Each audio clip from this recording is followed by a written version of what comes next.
कविता लोखंडे आपल्या सोबत जोडलेल्या आहेत। कविता, या रोड शोचं आयोजन कुठून कुठपर्यंत केलेलं आहे आणि कसा प्रतिसाद आहे? जगदीश, नक्कीच आपण बघतोय नवी मुंबईत जे आहे उपमुख्यमंत्री एकनाथ शिंदे यांचा भव्य रोड शो आपल्याला होताना पाहायला भेटतोय।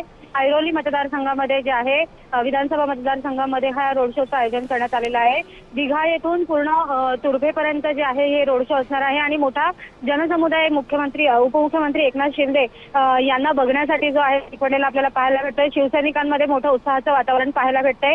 येणाऱ्या 15 तारखेला निवडणुका होणार आहेत नवी मुंबई महानगरपालिकेच्या आणि त्या अनुषंगाने या प्रचार रॅलीचं रोड शोचं आयोजन करण्यात आलेलं आहे। उमेदवार देखील उत्साहात आपल्याला पाहायला भेटतात। ठिकठिकाणी त्यांचं स्वागताचं देखील आयोजन करण्यात आलेलं आहे। तब्बल 5 क्रेन वरून जे आहे त्यांच्यावरती फुलांचा वर्षाव देखील होताना पाहायला भेटलेला आहे आणि काहीच वेळात उपमुख्यमंत्री एकनाथ शिंदे हे जनतेशी देखील संवाद साधणार आहे। यामध्ये ते विरोधकांवरती काय टीका करणार हे पाहणं आता महत्त्वाचं ठरणार आहे। जगदीश, मात्र कविता, एकनाथ शिंदे यांच्या पक्षासमोर नवी मुंबईमध्ये कसं आव्हान आहे?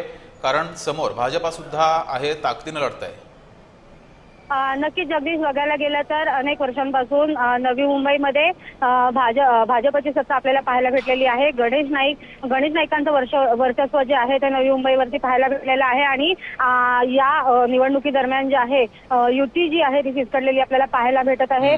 भाजप विरुद्ध शिवसेना अशी रंगतदार लढत जी आहे ती नवी मुंबईमध्ये होताना पाहायला भेटणार आहे आणि एकूणच आता उपमुख्यमंत्री एकनाथ शिंदे यांच्या रोड शो नंतर कशा राजकीय वातावरणामध्ये जे आहे ते बदल घडले आपल्याला पाहायला भेटणार आहेत। त्याचबरोबर एक आरोप देखील कालपासून आपल्याला पाहायला भेटत आहेत। वनमंत्री गणेश नाईक असतील यांच्या बालेकिल्ल्यामध्ये आज जो हा रोड शो होत आहे त्याच अनुषंगाने भाजपचे वनमंत्री गणेश नाईक कशा पद्धतीने यावर प्रतिक्रिया देणार हे पाहणं देखील आता महत्त्वाचं ठरणार आहे। जगदीश जी, कविता, रोड शो कुठपर्यंत आलेला आहे आणि सभा किती वाजता सुरू होणार आहे? नक्कीच जगदीश, आताच काही वेळा पूर्वीपासून जे आहे हा रोड शो जो आहे तो चालू झालेला आहे आणि आता सध्या 3 किलोमीटरवरती हा रोड शो जो आहे तो पुढे गेलेला आपल्याला पाहायला भेटतोय। दिघा येथून यादवनगर या ठिकाणापर्यंत हा रोड शो आला असून एकूणच आता उपमुख्यमंत्री एकनाथ शिंदे यांच्या संबोधनाकडे जे आहे ते आता संपूर्ण नवी मुंबईकरांचं असेल, शिवसैनिकांचं असेल, लक्ष लागलेलं आपल्याला पाहायला भेटतंय। जगदीश, मात्र कविता, नवी मुंबईमध्ये राजकारण तापलेलं आहे, कारण आता शिवसेनेकडून सुद्धा प्रचार सुरू आहे। सर्वच पक्ष हे जोरदार प्रचार करतायत।